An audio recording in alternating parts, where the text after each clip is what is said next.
जाति जाति जाति जाति जाति तो यहाँ पे जाति नहीं है, क्या कुछ नहीं देखा यहाँ पे कुछ और बाकी नहीं है। देश है जाति है थिंग ऑफ द पास्ट, मेरे ही लोग जाके धोते गटर और रेलवे ट्रैक्स। प्राउड इंडिया देसी culture black lives matter yes, पर जाति की बात तो होती नहीं है। धर्म कहता इनका छोड़े जात पाँव से निकले हैं पाँव में, रहने दो करो मत इनकी चिंता। चलते हैं समय के पन्नों पे, नहीं था कुछ भी इनका। पुष्यमित्र से अशोका, हमारी ही थी सभ्यता, हम ही है माचू पिचू, हम ही है इनका। जाति So जाति my name is Sumeet Samos, and I'm from South Orissa. I come from Koraput, and presently I stay in Koraput because of the lockdown, and I completed my masters from JNU.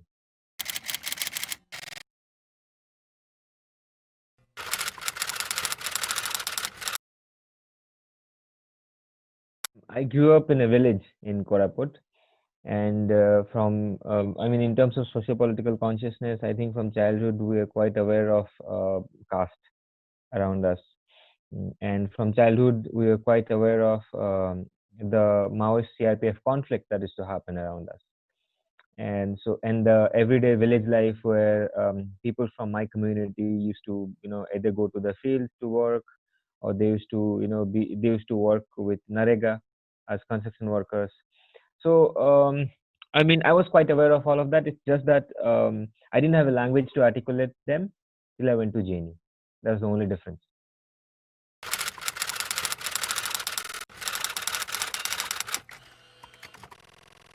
Childhood, I've always wanted to go out of my village.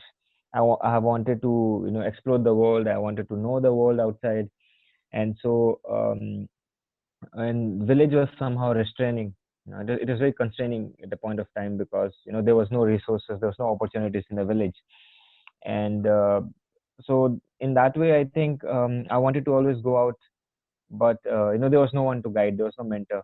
There was no guiding person as such. So the journey has always been a personal journey. I mean, individual journey where I had to make, I had to try out something. I had to, go to Bhubaneswar. I had to go to Hyderabad. I had to go to Bangalore on my own to find out, to do what next. So in that way, it was, I was to always feel lost. I mean, I never knew what next to do because there was no one else to tell me. So in that way, it was quite difficult till I reached Delhi. But after reaching Delhi, I realized that this is a big world and you have to fight it out, and there is no other way. And I somehow ended up in JNU, and that's the story.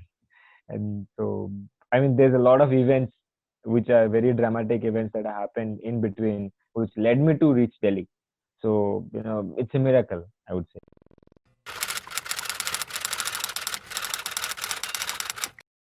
Well, I think the creative process is very interesting. I mean, it's very spontaneous most of the times. Most of the times, I don't choose a particular topic to write about. Let's say some particular word strikes me. So as a rapper, I'm very conscious of what's happening around me.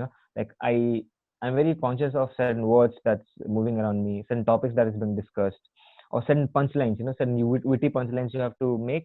So um, so you have to be aware about all of that. And suddenly, if some word strikes me, like so, there was a song I wrote called "Desya Pilairia Khali," and it was just over a phone call. My mother called me up and she was like, why are you not coming back home? I was like, no, I have some work here in Delhi. It'll take some time. And my mom was like, oh, you're still a Desya Pillai. You're still from the slum in the village. So you don't pretend that, just because you've gone to Delhi, you're some other different person. And she cut the call. That particular night, suddenly I woke up at 3 a.m. thinking about that particular word, Desya Pillai. And then I mixed it up with area khali. Area khali is another word for awesome. For it means amazing, awesome. It's a slum slang. I mixed it up. I got down from my hostel in JNU. I walked towards the stadium. I spent around, I think, 1 hour walking around, and I wrote a song. So by morning, I come back to my room. I play some beats and I write a song. So that was a very spontaneous process. Then the other song that I wrote recently was about uh, the sapne, dreams that I wrote. Even that was around 3 a.m. in the night. I was not able to sleep. Suddenly, I slept. In my sleep, I thought of certain verses from my childhood till I went to JNU and what happened in between. I thought of those verses in my like, I mean, I was not sleeping basically. I was just lying down. I thought and I slept. Morning I woke up and I'm like, oh my god, I have to like I wrote some verses in my head, but I have to process them back. And so I was like, okay, how do I do it? But then it happened to me. I could recall those verses and I could write it. So it's always very spontaneous for me whenever it happens. It's just that whenever I do it, I make sure that there's some popular element. There should be some popular element to what I write. I mean, just because I studied in JNU, so you also have this certain exclusive JNU lingo, certain exclusive language that we use, and I don't want to get into that, the academic part of it, because popular circles won't understand it. So I always am very conscious of writing something that the popular people, the mass would understand and relate to. So it's a very spontaneous process.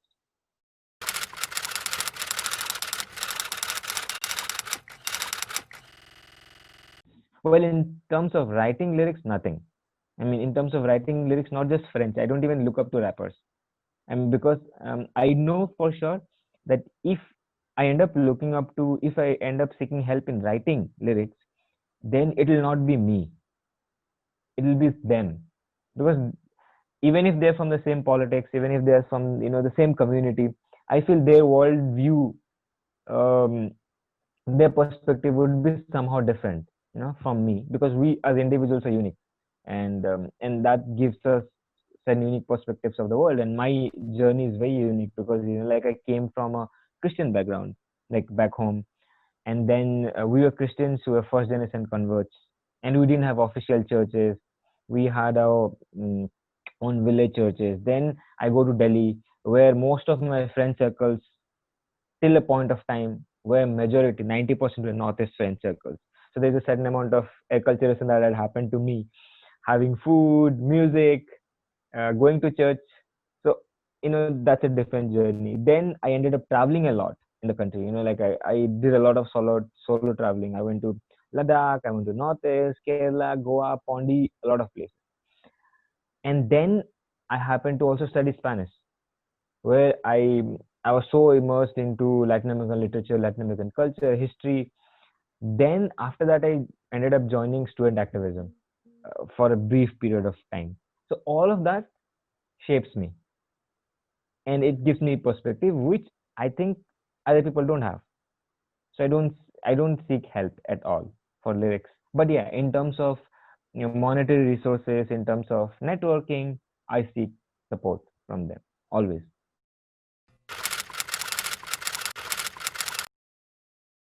Interesting story, like I'll tell you. I think I haven't told this to anybody. I didn't know about this.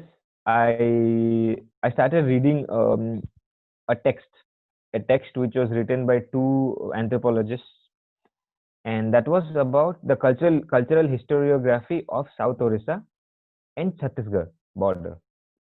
And in that they say there's one particular paragraph which says that around 17th century there were some uh, this uh, there were some rulers, Adil Shahi rulers from Bijapur, or yeah, from Bijapur, I think. So they wanted to conquer this part of Orissa, South Orissa, and some of the Turk soldiers, they're part of that army who came and resided in my particular place for around 6 months. And there was a particular kingdom in this place, and they wanted to conquer that kingdom. And so they came through Vijayanagar. They came to Vijayanagar, and they were part of this. They came to this place. They resided over 6 months, and in that time, they they established a settlement called Turk Penta. I mean, I think maybe which translates into settlements of the Turk soldiers, right? And so they have two theories. One is that either the people who have these Turk surnames, Turk, it later translated into Turuk, right? So they say either these people are descendants of these soldiers, or the soldiers married the local women, and then they left, or let's say they just had intercourse with the local women, and their children were later named as Turuk. But I cannot grasp my head around it, because we also happen to be half like my grandparents generation. They still say that they were tribal descendants. They were descendants from the Kon tribe, who came from the mountains to the plains, and over a period of time they became untouchable. So that history also is there. So I'm unable to locate myself where I should place this history. But yes, that's something interesting that people popular culture here, it always tells me.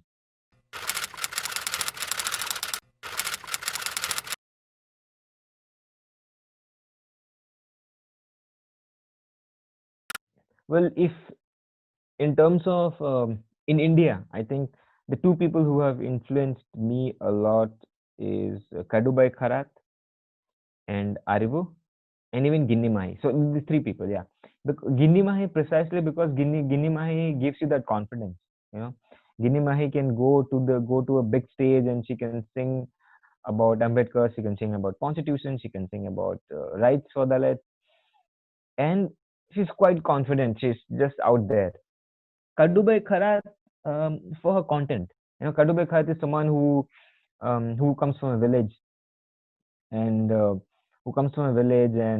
journey is about some stories told to her by her father or her grandfather, or that something that she saw around, and she started writing beautiful songs. In terms of composition of lyrics, it's Kadubai Kharat. But in terms of similar art form, it's Arivu. He's a Tamil hip hop artist, and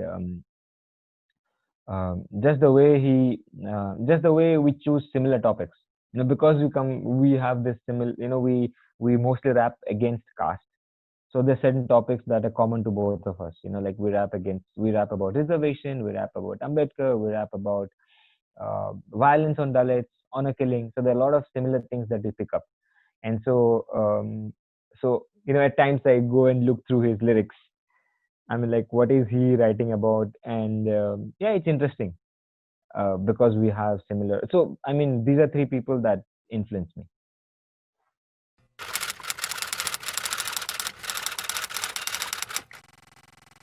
Track that I wrote.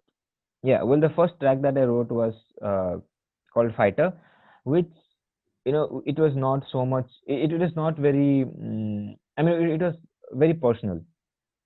In the sense that I'm talking about how I do different kind of rap. I do old school rap, I school boom bap, I do trap, and there are some witty punchlines like, okay, I go to the enemy camp like Chris Gale and all of that. But after that, I come back to the thing about I come back to saying how when I talk about caste, people say it's a thing of the past.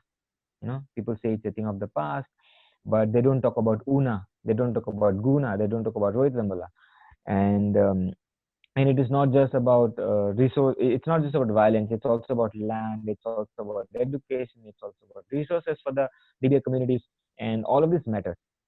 All of this matters. And then I go on to talk about how my bars are like Dasrath Manjhi, so they break mountains, so caste mountains. So it's a reference to Dasrath Manjhi. Then I'm saying my writings are easy. It's popular. They're not difficult like Japanese kanji. So which it's somewhere influenced by where Ambedkar says that the intellectual class can be a raw class, but also it can be a moral force, right? So where there's a popular, I'm sure you know about Franz Fanon. Yeah, where Fanon talks about how the intellectual class somehow is not connected with the popular mass, and that is something that I don't want to happen with my lyrics or my writing. So I take that inspiration from Franz Fanon writings, The Wretched of the Earth, and then I put it up here. I say that my writings are not Japanese kanji. People can relate to it, because when I write songs, so many of them text me in my inbox, and they're like, Sumit, there's so many things that we feel similar to what you're writing, and it's so good to hear about it. The second track, Jati, was basically um, uh, was a need of the time, because I strongly felt that as a rapper, as a people associate me with anti-caste activism. So they expect me to write about caste. So I thought, why not write about something on caste in particular? Then I have to also think about how to make it more popular. So and then Black Lives Matter happened, and people started doing hashtag, Black Lives Matter and all of that. And I was like, but why are you not talking about caste in the same way? Priyanka Chopra went on speaking about it. Um, Tapsi Pannu and all of these big celebrities, Indian celebrities, spoke about hashtag Black Lives Matter, George Floyd, and all of that. Entire South Asian diaspora, right? They were like, oh, Malayalis for Black lives, or Bangladesh, Bangladesh is for Black lives. And I'm like, where are you talking about caste? You're not talking about caste at all. Similar kind of violence is happening every single day and all of that. So I started writing about that, and I wanted to incorporate popular element of history, where I talk about how because I studied Latin American literature. So I'm like saying, look, we were the civilization at a point of time. We were like the Machu Picchu, we were like the Incas at a point of time. And I talk about how the moment we talk utter caste, the upper caste reference is to reservation of vote bank politics. Their reference is never about violence on Dalits. Their reference is never about the disproportionate presence of few castes in academia, in media, in bureaucracy, in judiciary, nothing of that sort. Then I'm also talking about how you're saying that caste is a thing of the past. Then who are the people who are cleaning your gutters? Who are the people who are cleaning your railway tracks? And so I'm saying you didn't have anything. So I'm also going to Ambedkar's writings of history, where Ambedkar is saying that till Pushyamitra Sunga came. Pushyamitra Sunga was a Brahmin king. At a point of time he came and he started destroying a lot of Buddhist architecture. And so from then the Brahmin rule started consolidating. So it's also about rewriting history. And I believe that rewriting of history is quite important for marginalized communities, because without that, Indian history is all about some kind of a hagiography of the Brahmins. It talks about, if you look at NCERT books, it's all about this Vedic age. There's little bit about Buddhism, Jainism, then the Hunas, the Sakyas, then you have the Sultanate period, then you have the Mughal rulers, then you have the Britishers, then you have all the Indian national movement. It's all about that. You don't have any history where it's about replacing the local indigenous communities, the local communities by if you look at Orissa for that matter, you see that Brahmins came at a point of time, in the 10th century, 11th century.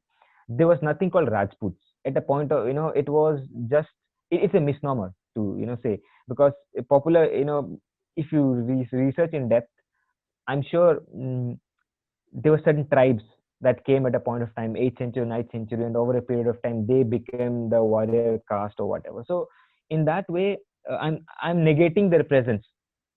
They say that we have this glorious presence of 5,000. I'm saying no, it's not true. History does not substantiate that. Your existence is fragmented. You came one after the another. So in that way, we had a history, we had a civilization.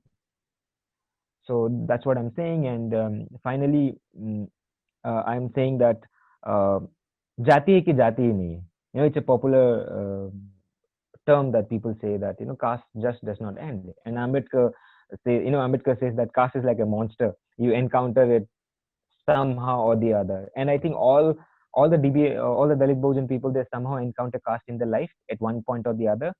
Some experience caste in a very brutal and crude manner, but some experience at a later point of time in their life, somewhere during wedding, or somewhere during in the university, somewhere in the workplace. So I think we all experience caste, but in different ways. So I'm saying jati hai ki jati hi nahi. It just doesn't go.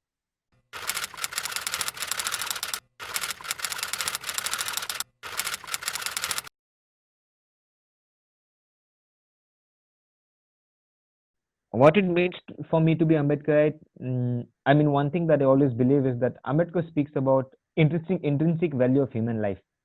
He speaks about reclamation of human personality, where the things about fraternity, liberty, equality is sort of a very popular message that he sends out across. For me, that associational life where where you can exist as an individual, but also you're part of a collective. You're part of a collective, and the aspect of his life where he's giving back to the community. He is someone who is working for the most marginalized in this country, constantly. And of course, certain politically, I mean, as an individual, he inspires me so much for what he did.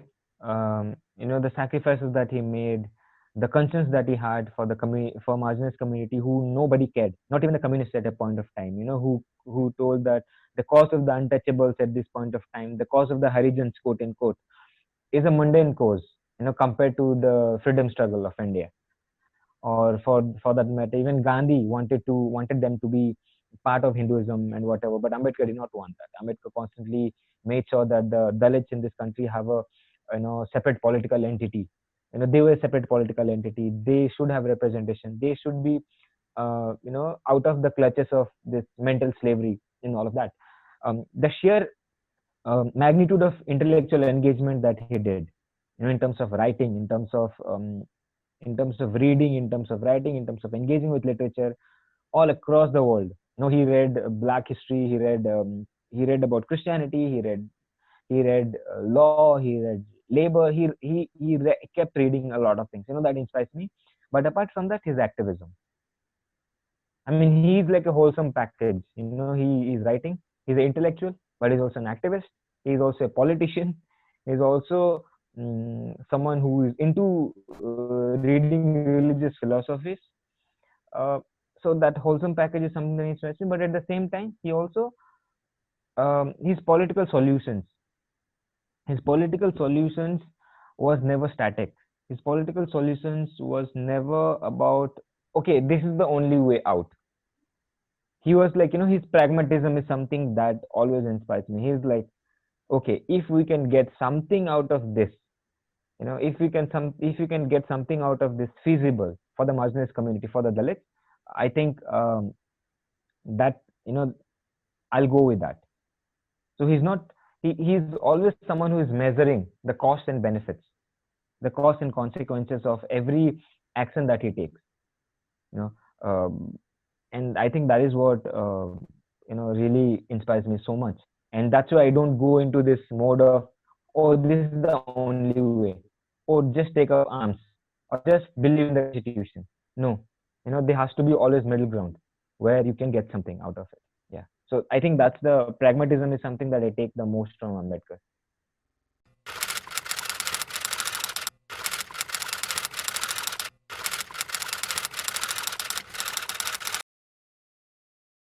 Point is, do we recognize the Dalits who have converted to Christianity or Islam or to Sikh, or other religion as Dalits in the popular narrative?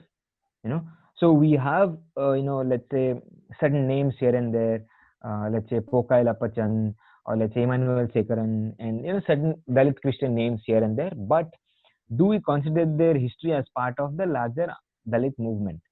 Most of the times, many of the times, we fail to do that.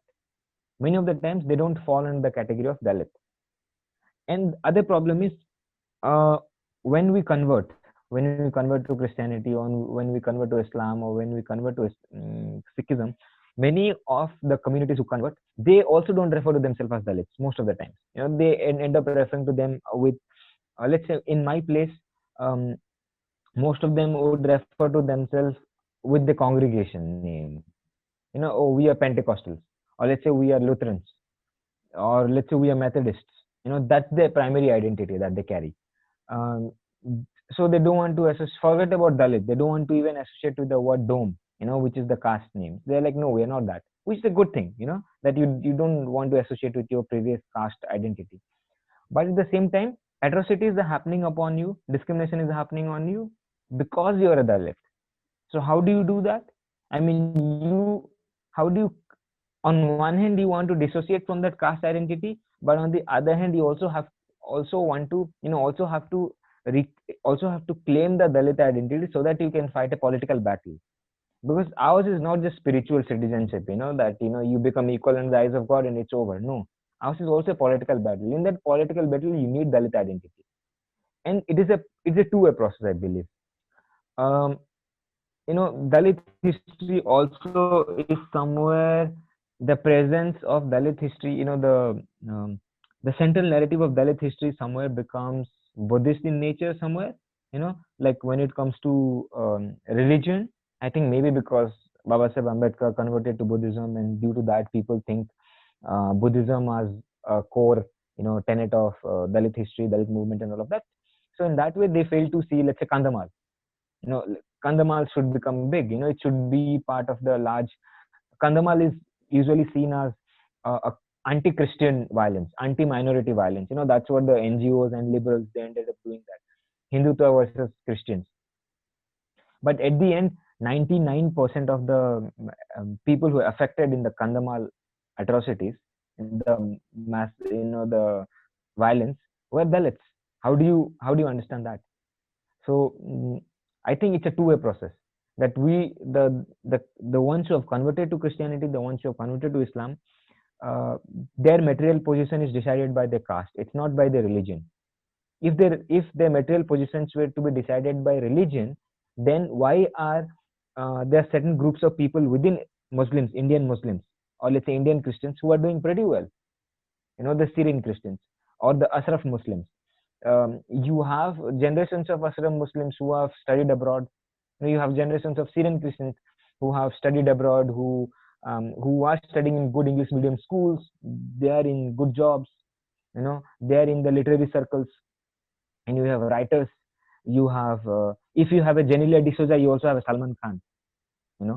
But you don't have uh, a low caste Muslim or a Dalit convert Muslim in the cultural sphere. You have Javed Akhtar. You know, you have some Pinto from Goa as a writer, but you don't have a Dalit Christian. You don't have a Masi. You don't have a Lima. You don't have a uh, Makwan surname in these literary circles, in these academic circles. You don't have, or you won't find a Sumit Turuk or a Turuk surname person in literary circles, academic circles, and that is precisely because of caste. You know, so I believe uh, the recognition of Dalit identity, attributing Dalit identity to these groups, is the foremost. The first step towards recognizing their atrocities. I think that has not begun yet. It will take some time.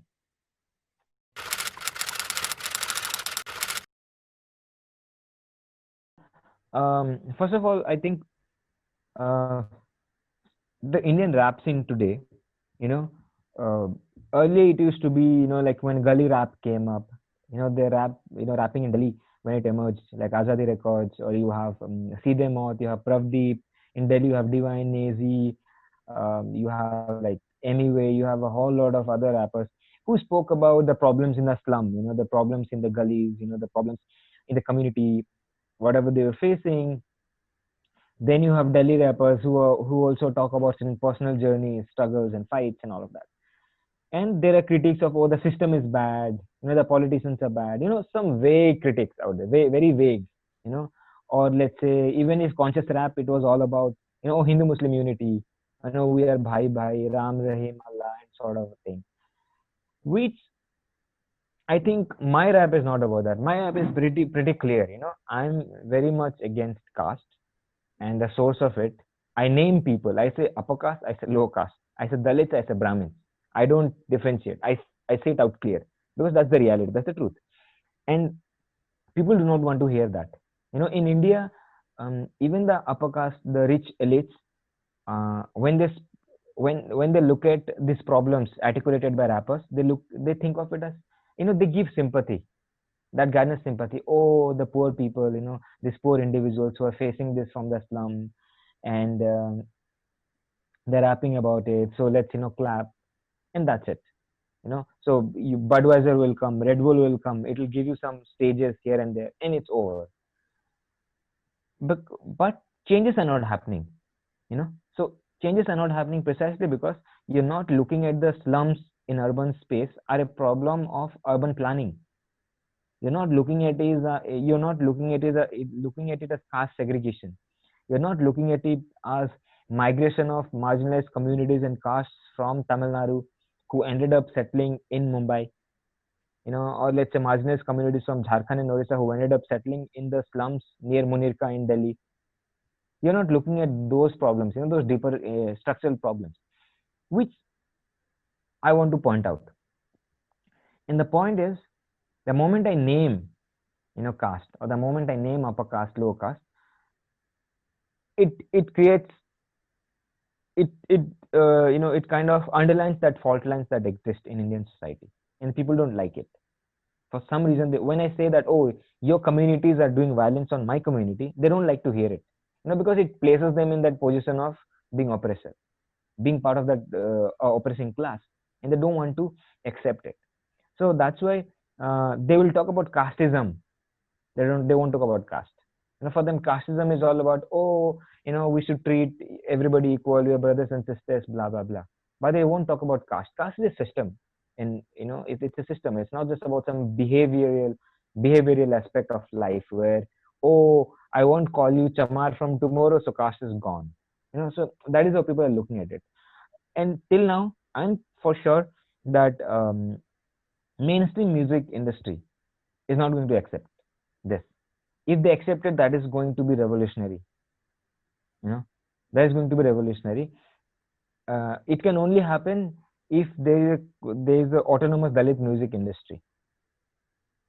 Where you have resources, you have equipments, you have your own stage, you have your own festivals where you go and perform all of this. Only then you can, autonomously speak out whatever you feel like. Otherwise, I don't think there is any space in the mainstream media. I don't think, not mainstream media, sorry, the mainstream music industry, I don't think they're going to give you space.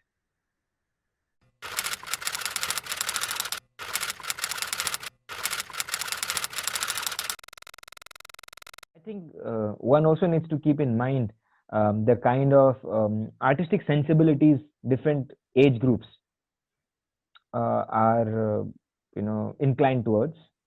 So my parents, let's say, when you talk about Kawali, when you talk about certain old Hindi movie songs, it's usually, of course, there's an evergreen kind of music, but also it appeals to a certain generation of people, and so they like it. But if I make the older generation listen to rap, hip hop, I don't think they would, be so much interested in it. And I get it; it's fine. Uh, but youths, in particular, like in my place, when they see my rap, they go crazy. They're like, "Wow, like this is amazing." They suddenly link it up with Anyway, okay, or they'll suddenly link it up with Nazy or Divine. They're like, "Oh God, Sumit, you're also doing the same. This is amazing," and they like it. And I think I cater to this group. I cater to this crowd where the popular discourse on caste, I have to tell them in one line. You know? So when I rap, I want to make sure that next time when I'm on a stage, they, they, repeat these lines with me. That it registers in their head. That's how indoctrination happens. That's how propaganda happens through media, through culture, right? I mean, when Divine said "Apna time aayega," you see, you know, across the country, people wearing t-shirts of "Apna time aayega," right? So when I say "Jati hai ki jati hi nahi hai," as a chorus, "Jati hai ki jati hi nahi hai" as a chorus. When I rap next time, I want to make sure that people recite those lines, with me. People recite those lines with me, and I know that I have a certain crowd, like from Kerala to Delhi. I know I have a certain young generation crowd, and I'm sure it's more than 1 lakh. I'm pretty sure because for the last 2 years I have gone and performed in more than 100 events. In Tamil Nadu I have performed in front of around 10,000 crowd. In Delhi I keep going to colleges like Saint Stephen's and LSR and Miranda, and then I also have performed in different colleges, across Kerala. So I have a certain crowd base there in front of like 5,000, 6,000, 3,000 people. So I have a group of influence around 1 lakh. My sphere of influence is more than 1 lakh. I can pretty sure say that. And yes, as long as, and they engaged with me, they are a very loyal crowd. So whenever I rap, they listen to it. So I'm pretty sure they are going to be influenced by it, and that's what matters for me.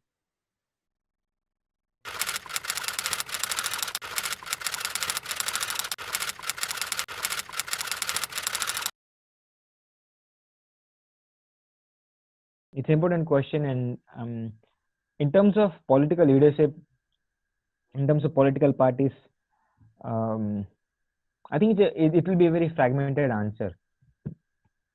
We have Mayawati, we have Tiruma, we have Prakash Ambedkar, we have Chandrasekhar Azad, and all of them are placed in different contexts, and all of them have their own contribution. But at the same time, presently, I think BJP is so strong, RSS is so strong that to counter RSS, to counter BJP, you need a mass level organization across the country. You know, cultural organization, a socio-cultural organization is at a mass level, which is working at par with RSS. You know, at the scale of RSS, which I don't think is happening. BAMSEF is one such organization which is to work, but again, you know, because of its discourse, it has not been able to reach out for some reason. But in terms of political responses, I feel there needs to be change of strategies. There needs to be change of strategies. That there needs to be change of discourses. Like I said, again, local histories are important. You know, you cannot. It cannot be like Mayawati comes into Orissa or Chandrasekhar Azad comes into Orissa or Telangana and suddenly, you know, talk about a generic discourse of, oh, quote unquote Bahujans have to be together against the high caste. Oh, we have to get into parliament. Oh, we have to fight for reservation. No, it cannot happen. Or let's say Jignesh Mewani going from Gujarat to Tamil Nadu, Kerala, and saying that, oh, we need to fight for land, one long march and going away. No, it has to be organizational politics. And I think organizational politics has to be local organizational politics, local leadership, you know, local youths, local leadership, local publishing, you know, local distribution of writings among the masses, local community initiatives, be it libraries, be it coaching centers, and all of that can be happen. All of that can happen with the coordinated efforts. You know, with the middle class, you know, the quote unquote Dalit middle class who have gained some mobility. You know, they should be in touch with the youth. You know, the students who are studying in university spaces, and they in turn should be, you know, in coordination with the local organization, cultural organizations, Dalit organizations who are working, and all of them should be in touch with the community somehow. And I think that's the way forward, at least for me. I believe in that, and that's what is lacking. You know, you cannot have a top to bottom approach. It has to be from bottom. It has to start. You know, and I mean, like there are many things that I speak to my mother about caste and she does not understand. You know, I have to give her local references. And like, so that's why I think local history is important. And the youths who are studying in universities and colleges should come back and involve more with their particular region, in the particular place they come from, so that they can help out. Like let's say Anup Kumar is doing in Warda.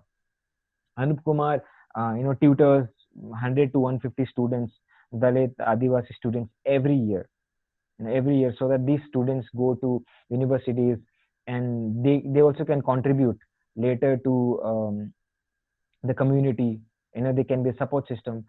So I think at present, these people, the leadership, I feel there's a gap. There's a strong gap between them and the Dalit youths at present. The strategies needs to change. They have had their contribution, but you know, they have to up their game now. Otherwise, it's very difficult for them to sustain in the coming times. They always wanted to know your caste, your surname. They can hold back cause they're born with it. कहाँ से आते हैं कौन है ये? Matrimony sites to interviews, honor killing and caste abuse. When you talk caste, they think quota vote bank politics. Represented disproportion upper caste already. Jati, jati, jati, jati, jati, jati.